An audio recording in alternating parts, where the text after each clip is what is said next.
Drinking alcohol, smoking, and drug use are harmful to health. I've always been the type to chase shadows. Urban exploration, they call it. Sneaking into forgotten places where the world has moved on.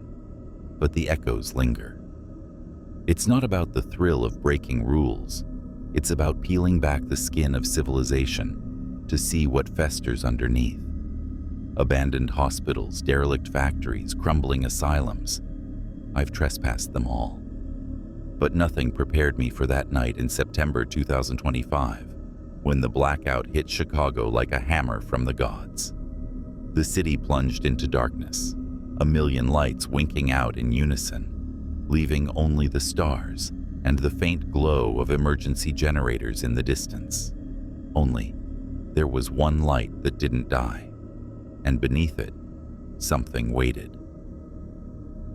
My name is Alex Harlan, and I'm 32 years old. I work as a freelance photographer by day, capturing the mundane beauty of cityscapes for magazines that pay peanuts. But at night, I'm alive in the ruins. I'd heard about the old Hawthorne Mill on the outskirts of the city, an industrial behemoth from the early 1900s, shut down in the 80s after a fire that killed dozens. Rumors swirled about it being haunted, cursed by the workers who burned alive in the blaze. Trespassers had posted stories online, strange whispers, shadows that moved on their own, a persistent hum like machinery that never stopped. I dismissed most of it as exaggeration, the kind of tall tales that make urbex exciting. But on that blackout night, with the power grid failing due to some freak storm, I saw my chance. The city was blind. No security cameras, no floodlights, perfect for slipping in unnoticed. I grabbed my gear, flashlight, camera, crowbar, and a backpack with water and energy bars, and drove out to the mill. The roads were chaos. Cars stalled at intersections, people milling about with phone lights, sirens wailing in the distance. It took me an hour to reach the chain link fence surrounding the property. Warning signs screamed, "No trespassing, danger, keep out." But they might as well have been invitations. I cut through the fence with bolt cutters I'd borrowed from a job site, the metal snipping like brittle bones in the quiet night. The mill loomed like a skeletal giant, its brick walls cracked and overgrown with ivy. Windows gaped like empty eye sockets, and the massive chimney pierced the sky like a finger accusing the heavens.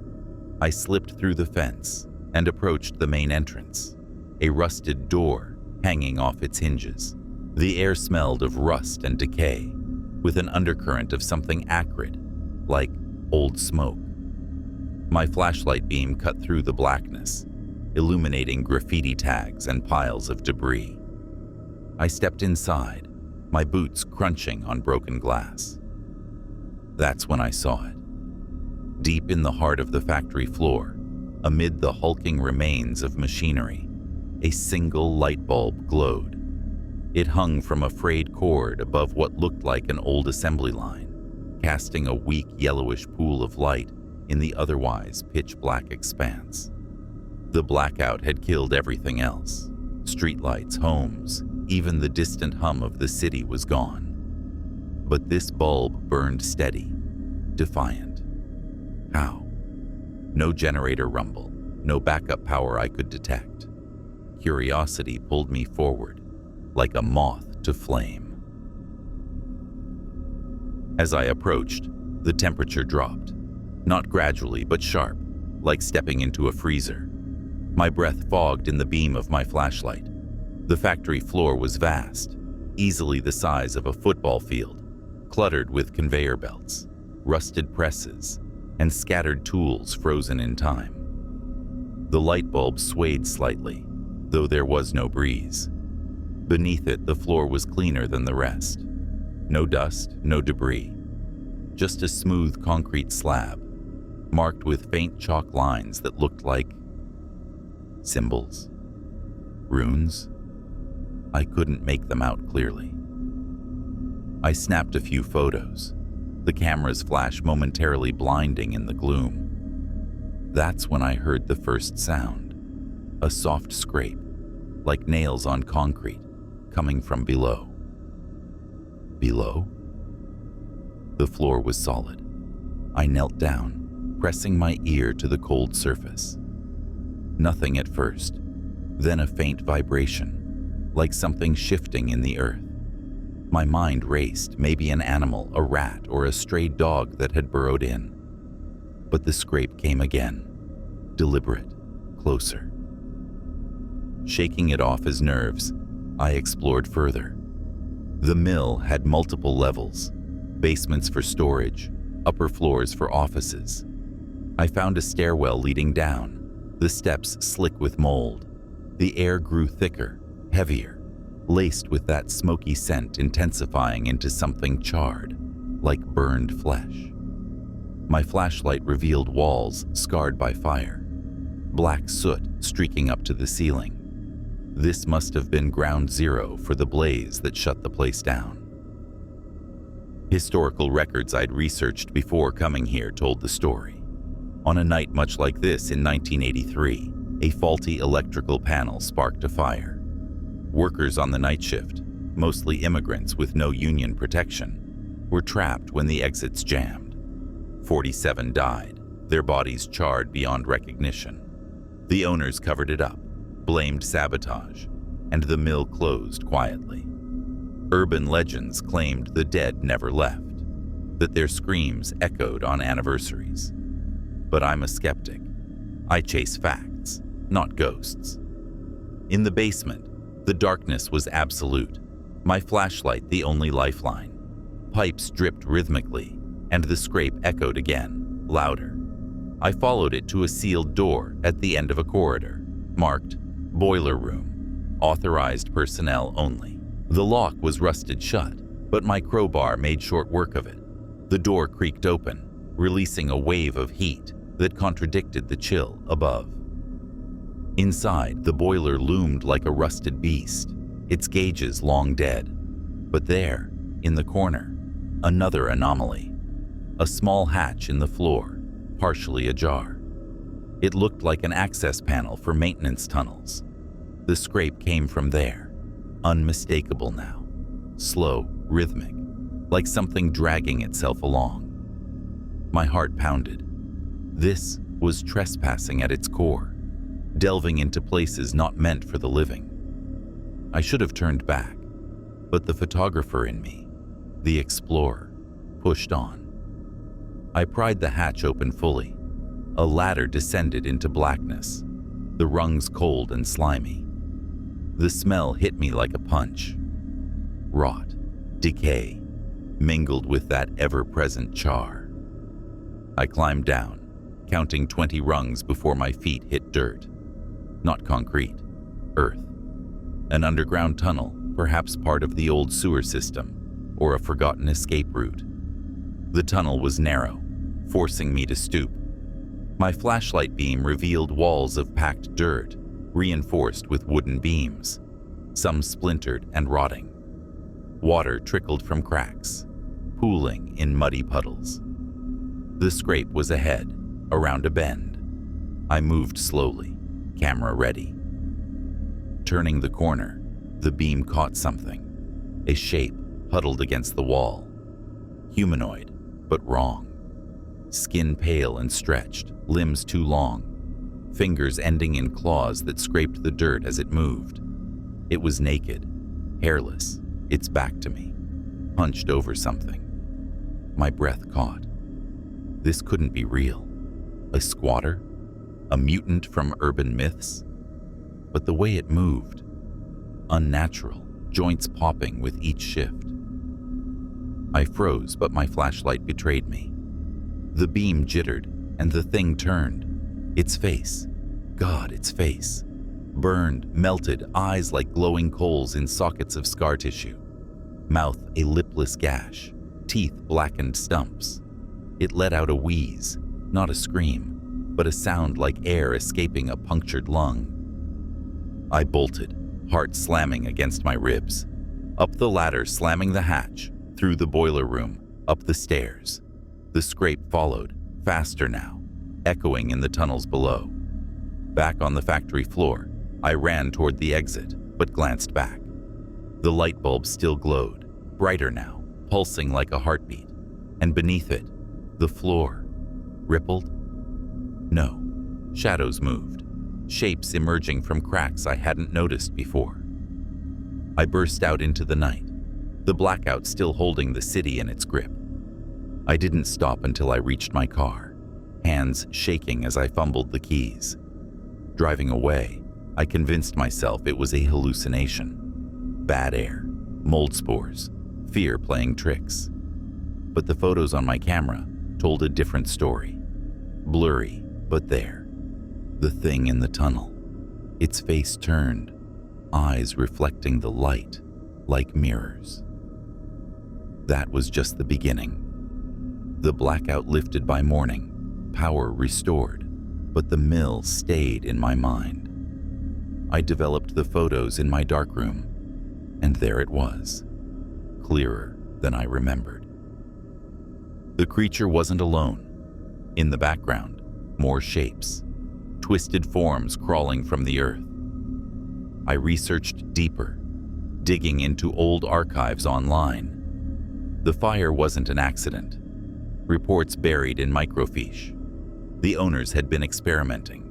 Something illegal. Chemical tests on workers, exposing them to radiation, or worse, for productivity enhancements. The fire was a cover-up, but it didn't kill them all. Some survived, mutated, driven underground. Trespassers over the years had vanished, dismissed as runaways or accidents. I tried to forget, but the scratches started. At night, in my apartment, faint scrapes beneath the floorboards. The power flickered, bulbs burning out one by one, until only the lamp by my bed remained. And beneath it, shadows gathered. One night, I woke to the scrape right under my bed. I looked down, and there, claws emerging from the darkness, reaching up. That's when I knew. The last light bulb wasn't a beacon. It was a lure. I need to make it full length. Let's expand. It was a Friday night when the blackout struck. I'd been at home, scrolling through Urbex forums, when the lights died. The TV went black mid-news report about the storm rolling in from Lake Michigan. Outside my window, the Chicago skyline vanished, swallowed by ink. Sirens blared, horns honked, panic setting in. But for me, it was opportunity. I'd been eyeing the Hawthorne Mill for months. Located in the industrial district near Gary, Indiana, just over the state line, it was a trespasser's dream. Built in 1905 by the Hawthorne Industrial Group, it produced steel parts for cars and machines. At its peak, it employed thousands. The fire in 1983 changed everything. Official report, electrical malfunction. But forum posts hinted at more. Workers locked in during the blaze. Screams ignored to save the company's rep. Bodies found fused to machinery. Skin melted like wax. I packed my bag. Nikon camera with night lens. LED flashlight with extra batteries. Crowbar, first aid kit, and a knife for good measure.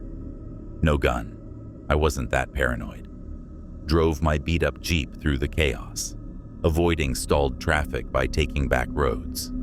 The mill's silhouette appeared against the starry sky, the chimney a dark sentinel. Parking a block away, I approached on foot. The fence was 8 feet high, topped with barbed wire, but rusted in spots. My bolt cutters bit through the links, the sound muffled by the distant thunder. Slipping through, I felt the familiar rush, adrenaline mixed with forbidden excitement. The ground was uneven, littered with weeds and broken concrete. The main building was a maze of annexes, but I headed for the central hall, where the assembly lines were.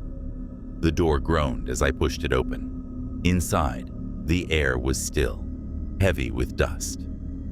My flashlight swept the room. Overturned carts, rusted chains, hanging from ceilings, graffiti like hell awaits, and they burn forever. Then, the light bulb. It hung about 50 feet in, above a raised platform that might have been a supervisor's station. The bulb was old-fashioned, Edison style, filament glowing orange. No hum of electricity, no wires visible beyond the cord, disappearing into the shadows above. I stepped closer, boots echoing. The pool of light revealed the floor beneath. Polished concrete, unlike the grimy rest. Faint marks, circles, lines, symbols that looked occult. Pentagrams? No, more like alchemical signs, from what I'd seen in books. The scrape came then, soft but distinct, from below. I stomped my foot. The sound reverberated, but no response. Curiosity won. I circled the platform, finding a trap door hidden under debris. It was locked, but the crowbar popped it open. Stairs led down into darkness. The smell rose, char and decay. Descending, I entered the basement level, walls blackened by fire. Old lockers lined one wall, doors ajar, contents long gone. The scrape echoed again, from a corridor to the left. Following it, I found the boiler room. The massive iron boiler dominated, pipes snaking like veins. The hatch in the floor was there, a square metal plate with a handle. It wasn't locked. It lifted easily. The ladder descended into a tunnel, dirt walls shored with wood. This wasn't part of the original mill, perhaps an old coal chute or secret passage. Climbing down, the temperature shifted from cold to warm, humid. The tunnel extended, branching in places. I chose the path where the scrape originated. Around a bend, the beam hit the figure. It was human once, I think. Skin white as bone, veined with black, like charcoal embedded under the surface. Limbs elongated, fingers clawed. It was gnawing on something. A rat, bones crunching. When it turned, the face was a mask of horror. Eyes sunken, glowing faintly, mouth stretched in a perpetual grin of pain. Burns covered it, old and new, as if it had been scorched repeatedly. I gasped, and it lunged. I backpedaled, flashlight dropping, rolling.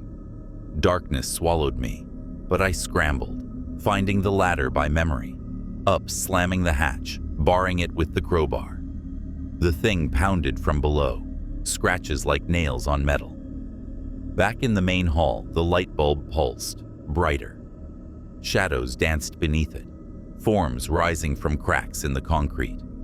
Hands, faces, twisted bodies. I ran, bursting out into the night. The fence snagged my jacket, but I tore free, driving home with shaking hands. Home was a small apartment in Wrigleyville. Safe, or so I thought. I locked the door, drew the curtains, and poured a whiskey. The photos, I downloaded them to my laptop. The creature was there, clear in one shot, its eyes reflecting, body contorted. Zooming in, I saw tattoos on its arm, faded but readable.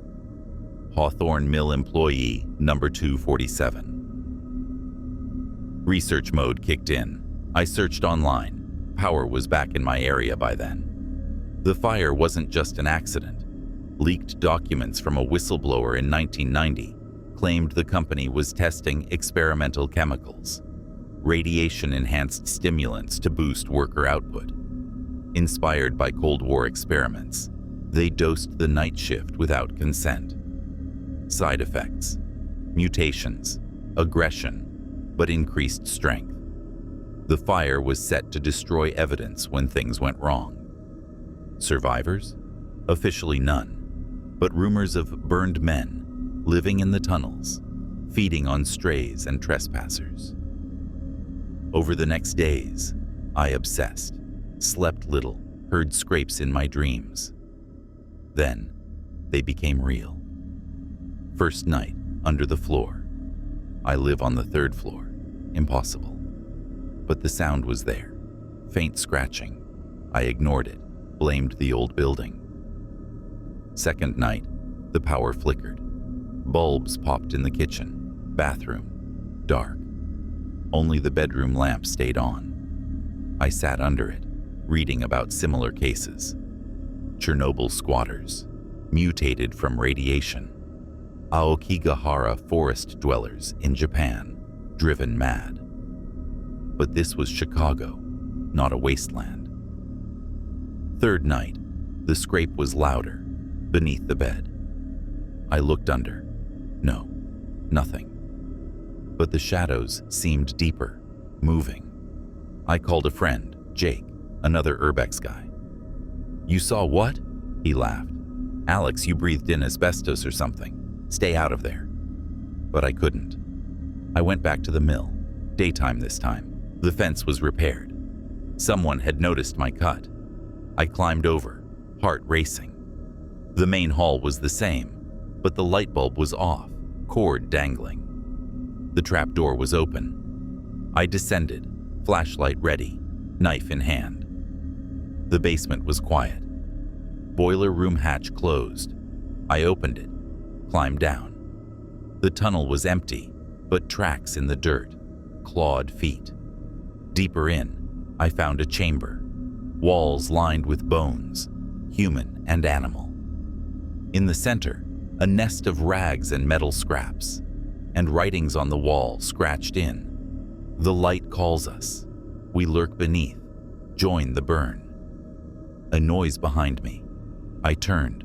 3 of them, crawling from side tunnels. Mutated workers, eyes glowing. They whispered, voices raspy. "Trespasser. Light. Burn with us." I fought, knife slashing. Blood black and thick splattered. One clawed my arm, pain searing. I ran, climbing out, sealing the hatch. But they pounded, the metal buckling, hospital for stitches. Told the doctor it was a dog attack. But the wound festered, black veins spreading. The infection spread. Fever, hallucinations. Scrapes everywhere, in walls, ceiling. Power outages in my building, but my lamp stayed on. Beneath it, shadows coalesced into shapes, burned faces staring. I researched cures, but found horror stories instead. Other trespassers. A blogger in 2018 vanished after posting about Hawthorne. His last entry, "The light won't go out. Something's under the floor." I returned one last time, armed with gasoline and matches, to end it. Trespassed at dusk, the city lights twinkling normally. Inside, the bulb glowed again, descended with cans sloshing. In the tunnels, they waited. Dozens now, mutated horde. The leader, the one I first saw, spoke. "We were promised power. The chemicals burned us inside out, but we live. The light feeds us, draws the curious. You trespassed, now you burn." They swarmed. I poured gas, lit it. Flames roared, their screams echoing. I escaped, but burned myself, arm charred. Back home, the scrape stopped, but the lamp still glows, and beneath my bed, something lurks. I feel the changes, skin tightening, eyes sensitive to dark. The light calls. If you read this, stay out. The last light bulb is a trap. Trespass, and you'll join them. Weeks passed. The wound on my arm didn't heal. It mutated. Skin flaked, revealing black veins pulsing. I quit my job, holed up, researching. Found a survivor from 1983, old man in a nursing home. Trespassed the facility to talk. He whispered, "They weren't all killed. The chemicals made them immortal of a sort. They burrow, wait for the light to draw prey. The bulb is connected to their hive, powered by their pain." That night, the horde came. Scrapes in the walls, then claws bursting through floorboards. They pulled me down, into the dark beneath the city, tunnels connecting to the mill. I fought, but they dragged me. In their lair, the truth. The lightbulb was the heart, a relic from the experiments, drawing energy from suffering. They fed me the chemical, burning from inside. Now, I lurk beneath. The city above, oblivious. If a blackout comes, look for the last light. It's us, waiting. I write this as a warning, typed on a stolen phone. I'm changing, claws growing. The scrape is my own now. Trespassers beware. The horror is real, disturbing, eternal.